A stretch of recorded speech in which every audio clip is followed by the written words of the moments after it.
Welcome to this platform of Learning Himachal. My name is Sachin, and today we are going to discuss a very important topic of Indian polity, that is Panchayati Raj. Okay, so let's start the topic. Okay, so before starting the topic, let me clear few things कि अगर हम देखें कि जो पंचायती raj institution है ये 1882 से शुरू नहीं हुई है। इंडिया में वैदिक काल से हमारी जो लोकल सेल्फ गवर्नेंस है वो चली आ रही है। ब्रिटिशर्स के टाइम पे भी इसे कुछ फॉर्मलाइजेशन की गई, इसकी जो फॉर्मलाइजेशन थी वो की गई थी। जैसे अगर आप देखा जाए कि 1687 में सबसे पहले मद्रास में म्युनिसिपल कॉर्पोरेशंस बनाई थी। ठीक है, 1870 में जो वाइसरॉय लॉर्ड मायो थे उन्होंने इंडियंस की पार्टिसिपेशन थी वो लोकल एडमिनिस्ट्रेशन में बढ़ाने की कोशिश की थी, लेकिन जो प्रॉपर रेजोल्यूशन था एलएसजी गवर्नमेंट को लेके वो सबसे पहले आपके लॉर्ड रिपन 1882 में लेके आए थे। इसीलिए मेरी स्लाइड की शुरुआत भी 1882 रिपन रेजोल्यूशन से हो रही है। तो हम पॉइंट बाय पॉइंट सब कुछ देखेंगे और मेनली अभी हम सिर्फ 73rd constitutional amendment act of 1982 तक की बात करेंगे। 74th कॉन्स्टिट्यूशनल अमेंडमेंट एक्ट यानी कि जो म्युनिसिपैलिटी है उसकी बात हम अलग लेक्चर में करेंगे। बहुत सारे वाइसरॉयज इंडिया में आए और उनमें से मैक्सिमम सभी का यही मोटो था कि आप जितना ज्यादा हो सके आप Indian resources as well as Indian people को एक्सप्लॉइट कर। लेकिन रिपन उन कुछ चुनिंदा वाइसरॉयज में से थे जो कुछ लिबरल सोच के थे और जो प्रोग्रेसिव सोच रखते थे और चाहते थे कि ठीक है लोगों का भी भला हो। और उन्होंने सबसे पहले 1882 में एक रिपन रेजोल्यूशन लेके आया जिसमें Magna carta of local self government कहा गया। कुछ पॉइंट्स थे इस रेजोल्यूशन के जिसमें से था कि आप जो इलेक्टेड मेंबर्स हैं उनको लोकल बॉडीज में ज्यादा बढ़ाओ। जो चेयरपर्सन होना चाहिए वो आपका इलेक्टेड ही होना चाहिए। गवर्नमेंट का कोई भी कंट्रोल डायरेक्ट नहीं होना चाहिए लोकल बॉडीज के साथ, और लोकल बॉडीज को इतनी पावर होनी चाहिए कि वो अपने सोर्सेज खुद जनरेट कर सके। लोकल बॉडीज में जो काम कर रहे होंगे उनके ऊपर जो कंट्रोल होगा वो उसी लोकल बॉडी का होगा। तो इस तरीके का एक रेजोल्यूशन 1882 में लॉर्ड रिपन लेके आए और इसने काफी अच्छी प्रोग्रेस भी दिखाई थी, क्योंकि जो लोकल सेल्फ गवर्नमेंट थी वो ग्राउंड लेवल पे लोग समझने लग गए थे कि ठीक है यार डेमोक्रेटिक डिसेंट्रलाइजेशन क्या है, ठीक है पावर को डिस्ट्रीब्यूट किस तरीके से किया जा सकता है। हाउएवर इस चीज में एक स्टॉप आया लॉर्ड कर्जन के आने पे जो आए 1899 में। ठीक है, लेकिन समाव 1905 में जब इनका टेन्योर खत्म हुआ और अगले वाइसरॉय लॉर्ड मिंटो आए तो उन्होंने फिर से लोकल सेल्फ गवर्नेंस को बढ़ाने के लिए एक royal commission on decentralisation form किया, जिसके जो प्रेसिडेंट थे वो थे आपके हेनरी विलियम प्राइमरोज। जो कमीशन थी इसकी फॉर्मेशन हुई थी ये देखने के लिए कि जो लोकल सेल्फ गवर्नेंस रिपन के रेजोल्यूशन से बनी है वो अभी तक कैसा परफॉर्म कर रही है। ठीक है, अब देखिए लोकल सेल्फ गवर्नेंस किसके लिए थी? इंडियंस के लिए, लेकिन इस कमीशन में सिर्फ एक इंडियन थे जिनका नाम था आरसी दत्त। उसके बाद जब ये कमीशन ने अपनी रिपोर्ट सबमिट की तो इन्होंने बोला कि नहीं यार जो लोकल सेल्फ गवर्नेंस फॉर्म हुई थी उसकी जो पार्टिसिपेशन है और उसकी जो परफॉर्मेंस है वो इतनी सेटिस्फैक्टरी नहीं है। तो 1919 में जब मॉन्टेगू कैम्पसॉर्ट रिफॉर्म रिकमेंडेशंस आई, डायरकी करके एक चीज लेके आया था कि under dyarchy there were two kind of subject, one is reserve subject, one is transfer subject. जो लोकल बॉडीज थी उसको डाल दिया आपने अंडर द ट्रांसफर सब्जेक्ट्स।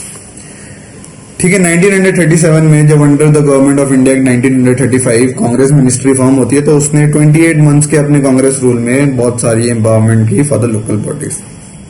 ये था हमारा थोड़ा सा ग्लिम्स कि 1882 से लेके till our independence what was the situation of the local self government in India. Now if will see post independence क्या हुआ था, which is very important in terms of paper, in terms of our examination and in terms of our preparations, so we'll be looking at that। तो मैंने इसको दो भाग में divide किया है। First generation पीआरआईज and the second generation पीआरआईज, and first generation को भी मैंने फेज 1, फेज 2, फेज 3 में इसको डिवाइड किया है। तो सबसे पहले अगर हम बात करें फेज 1 की जो था आपका 1957 से 1965 पीआरआईज का, वो कैसे था, लेकिन उससे पहले हमें थोड़ा सा पीछे जाके 1952 पे आना पड़ेगा। And 1952 was all about community development program. The community development program was the biggest rural readjustment scheme which was brought by Government of India, and it was mainly to raise the standard of living of the rural areas। और उनका main motto यही था कि आप जो rural areas हैं उनको develop करो। डेवलपमेंट किस सेंस में होनी चाहिए? डेवलपमेंट होनी चाहिए in the form of education. ठीक है, education, in the form of unemployment को घटाने की, ठीक है, unemployment reduction, in the form of transportation, communication, public health, जो भी जनरल चीजें होती हैं, कॉटेज इंडस्ट्रीज, हैंडीक्राफ्ट्स, ठीक है, कॉटेज इंडस्ट्रीज, तो ये सारी चीजें वो लेके आए। लेकिन क्या हुआ कि जब ये चीजें बहुत अच्छे से कम्युनिटी लेवल पे, कम्युनिटी पार्टिसिपेशन के थ्रू, जब इस प्रोग्राम की बहुत अच्छा ये प्रोग्राम बहुत सक्सेसफुल हुआ, तो गवर्नमेंट ने सोचा कि यार हमें इसको रैपिडली इंक्रीज करना है और इसको रैपिडली स्प्रेड करना है।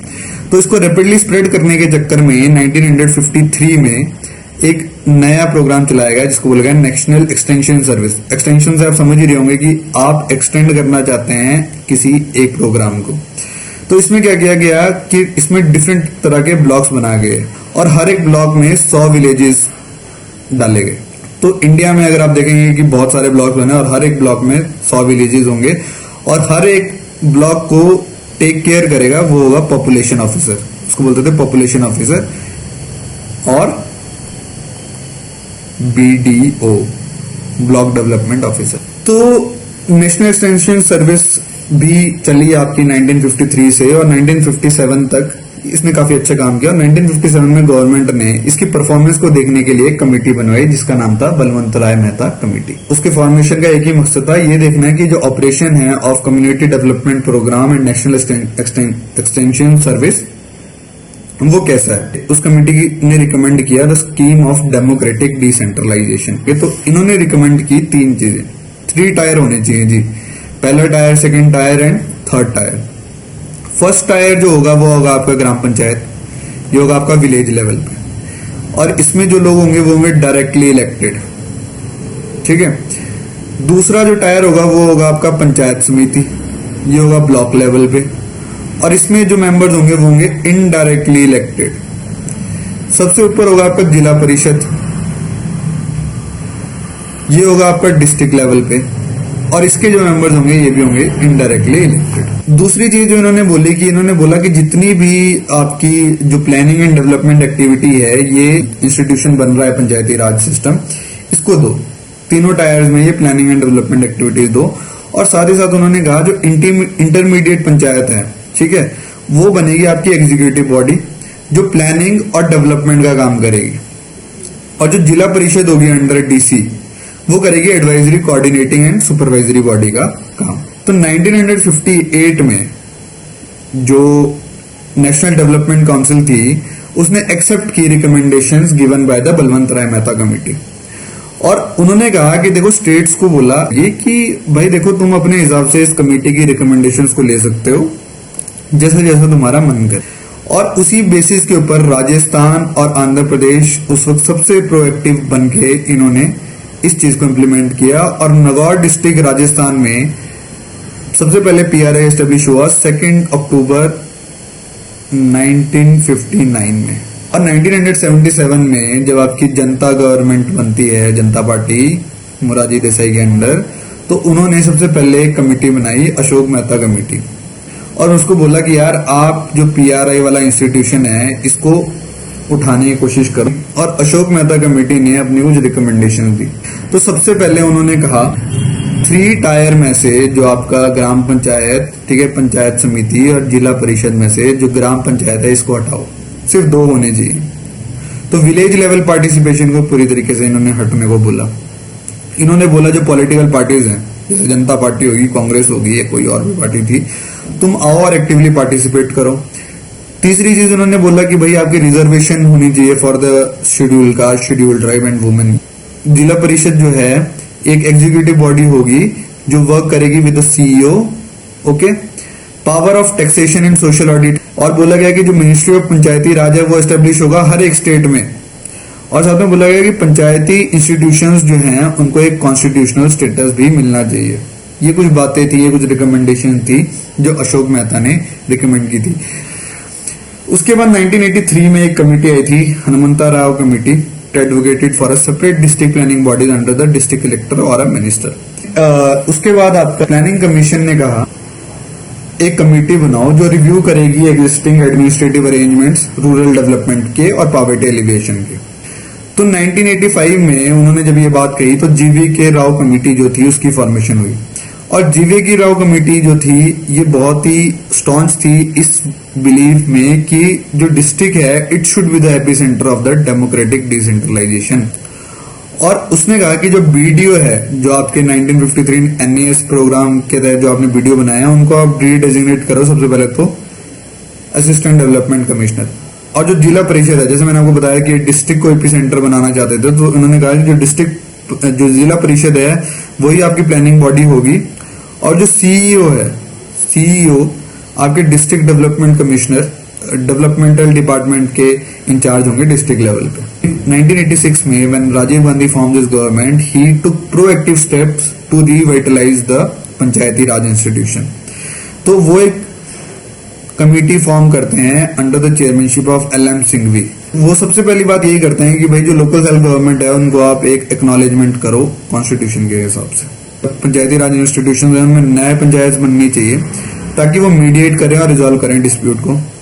जो ग्राम सभा है, ठीक है, उसको आप ज्यादा एम्फोसिस दें। जितनी भी पुरानी कमेटीज थी जैसे GVK Rao committee, Hanumanta Rao committee और अशोक मेहता कमेटी जो डिस्ट्रिक्ट के ऊपर ज्यादा एम्फोसाइज कर रही थी, उन सब के अगेंस्ट जाके एलएम सिंघवी कमेटी ने एम्फोसाइज किया ग्राम सभा के ऊपर। तो it is a very important point. LM Singhvi ने कहा कि जितने भी पॉलिटिकल पार्टीज हैं they should be discourage from participating in the panchayati raj institution. साथ ही उन्होंने कहा कि पंचायती राज जुडिशियल ट्रिब्यूनल बनने चाहिए स्टेट में। एम्फोसिस दिया उन्होंने on the autonomy of local bodies. अक्टूबर 1889 में जो राजीव गांधी है वो एक लॉ पास करने की कोशिश करते हैं with respect to the panchayati raj institution on the basis of the recommendation he got by the LM Singhvi committee. But somehow in 1991 he was murdered. Okay, तो जब सरकार बनती है फिर से कांग्रेस की, उस वक्त जो उसके प्राइम मिनिस्टर बनते हैं वो बनते हैं पीवी नरसिम्हा राव। ठीक है, एंड पीवी नरसिम्हा राव जो है स्टेट्स के इश्यूज को, जो काफी स्टेट्स जो थी वो रिलेक्टेंट थी पंचायती राज इंस्टीट्यूशन को लेके, क्योंकि उन्हें ये लगता था कि उनकी पावर डिवाइड हो जाएगी, सेंटर की उनकी पावर एक तो डिवाइड हो जाएगी, सेंटर की इन्वॉल्वमेंट ज्यादा हो जाएगी। साथ ही साथ उन्हें लगता था कि जो डेवलपमेंट है विलेज की वो इतनी ज्यादा प्रोग्रेसिव नहीं हो पाएगी। और उन्हें ये भी लग रहा था कि स्टेट्स को सबसे ज्यादा डर इस चीज का लग रहा था कि वो पहले ही अपने रिसोर्सेज किसी के साथ डिवाइड नहीं करना चाहते थे। लेकिन पीवी नरसिम्हा राव ने इन चीजों को मद्देनजर रखते हुए पीआरआईज में दो प्रोविजंस निकाल दिए, एक था मैंडेटरी और एक था प्रोविजन। मैंडेटरी प्रोविजंस ये था कि जो भी एक्ट आएगा कॉन्स्टिट्यूशनल अमेंडमेंट एक्ट 73, उसमें जो कुछ मैंडेटरी प्रोविजंस होंगे जो स्टेट को इररिस्पेक्टिव ऑफ एनीथिंग अप्लाई करने ही पड़ेंगे, और कुछ प्रोविजंस होंगे जो प्रोविजनल होंगे और वॉलंटरी होंगे, वो स्टेट अपनी हिसाब से अपनी लियाकत को देख के अप्लाई कर सकती है। ठीक है, तो देखिए 73rd कॉन्स्टिट्यूशन अमेंडमेंट जब आया तो uniform 3 tier system in rural India आ गया। ठीक है, इस अमेंडमेंट की वजह से आपका एक कॉन्स्टिट्यूशन में पार्ट 9 और शेड्यूल 11 भी ऐड हुआ जिसमें 29 सब्जेक्ट्स थे। 74th कॉन्स्टिट्यूशनल अमेंडमेंट एक्ट आया। देखिए इसकी जो ये फोर्स में कब आया, ये आया 24 अप्रैल 1993। और ये जो 74th कॉन्स्टिट्यूशनल अमेंडमेंट एक्ट है जिसकी वजह से आपका पार्ट 9A और शेड्यूल 12 प्लस 18 सब्जेक्ट्स आया, ये आया है आपका 1 जून 1993। तो both the acts have been enforced in on different dates. तो पंचायती राज इंस्टीट्यूशंस कॉन्स्टिट्यूशनल डिसेंट्रलाइजेशन की है। साथ ही साथ जो डीपीएसपी में आर्टिकल 40 है उसको प्रैक्टिकल शेप मिली थी with the 73rd constitutional amendment act. साथ ही साथ इंडियन कॉन्स्टिट्यूशन एक लौता कॉन्स्टिट्यूशन है जिसके 3 टायर गवर्नमेंट है। क्या है? 3 tier government. Next, now we will discuss the salient features. Salient features, देखिए सेलिएंट फीचर्स में सबसे पहले क्या है? सबसे पहले आपकी ग्राम सभा। ग्राम सभा होनी चाहिए। ग्राम सभा मतलब गांव की जो सभा है वो, ये है foundation of the panchayati Raj system. अब देखिए जितने भी विलेज असेंबली में जितने भी रजिस्टर्ड वोटर्स होंगे वो विलेज असेंबली का पार्ट होंगे। रजिस्टर्ड वोटर्स का मेरा मतलब है जो 18 साल से ऊपर जिनकी एज है, साथ ही साथ उन्होंने अपने आप को पंजीकृत करवाया हुआ है। अगर ये दो चीजें हैं तो वो रजिस्टर्ड वोटर्स में काउंट होंगे, विलेज असेंबली रजिस्टर्ड वोटर्स में काउंट होंगे और वो विलेज असेंबली का बाय डिफॉल्ट पार्ट बन जाएंगे। 3 टायर सिस्टम होगा। देखिए हम अभी पढ़ रहे थे कि मैंडेटरी और वॉलंटरी प्रोविजन में जो 3 टायर सिस्टम है that is a mandatory provision की सबसे पहले आपका ग्राम पंचायत होगी, पंचायत समिति होगी, जिला परिषद होगा। लेकिन जिन स्टेट्स की पॉपुलेशन लेस देन 20 lakhs है उनको इंटरमीडिएट पंचायत की कोई जरूरत नहीं है, वो ग्राम पंचायत और जिला परिषद दोनों से काम चलाएंगे। इलेक्शन कैसे होगा? मेंबर्स का जो इलेक्शन होगा तीनों लेवल पे they would be elected directly. Chairperson जो होगा for the village level it will be decided by the state legislature, for the intermediate and the district level they will be elected indirectly. Okay, all member and chairpersons have the right to vote in the meetings. Very general thing. Next is reservation. Reservation देखिए reservation के ऊपर खासा ध्यान दिया गया है for SCs and ST, और reservation होगी in all the levels, at all the levels reservation आपको रखनी पड़ेगी in proportion to their population. और साथ ही साथ स्टेट लेजिस्लेचर डिटरमाइन कर सकते हैं कि कितनी रिजर्वेशन ऑफ ऑफिसेज होनी चाहिए at in panchayat at any level. For women, जो भी वुमेन है, वुमेन के लिए 1/3 जो सीट्स हैं वो वुमेन के लिए रिजर्व होनी चाहिए। State legislature may reserve the seats in favour of the backward classes also. Generally जो ड्यूरेशन होता है वो आपका 5 साल का होता है। जैसे अगर हम सपोज करो जनवरी 2020 में आपका इलेक्शन हुआ और ग्राम पंचायत बैठी तो जनवरी 2025 तक बैठेगी।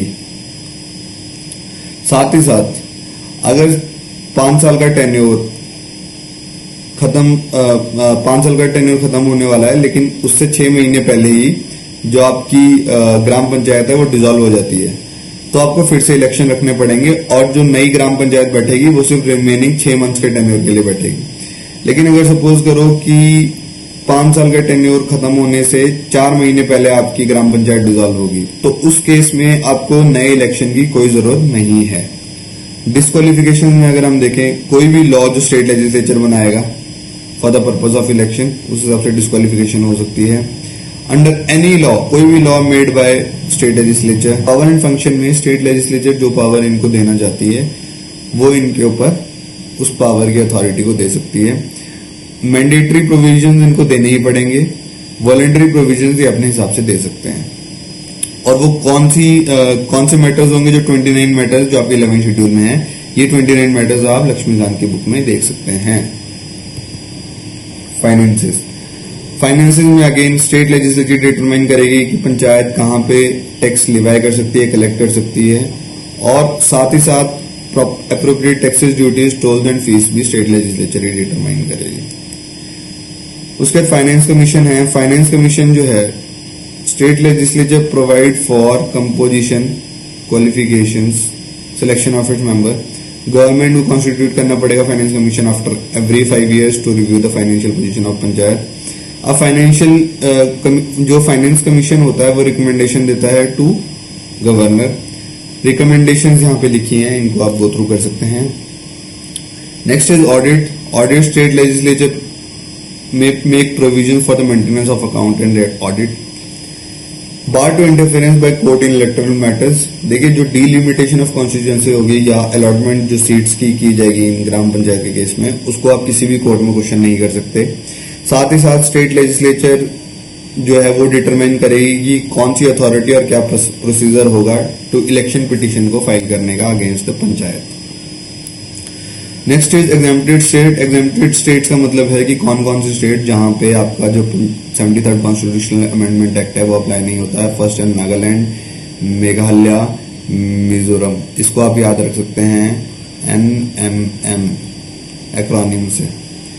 साथ ही साथ अदर एरियाज कौन सा? Schedule areas and the tribal areas in the states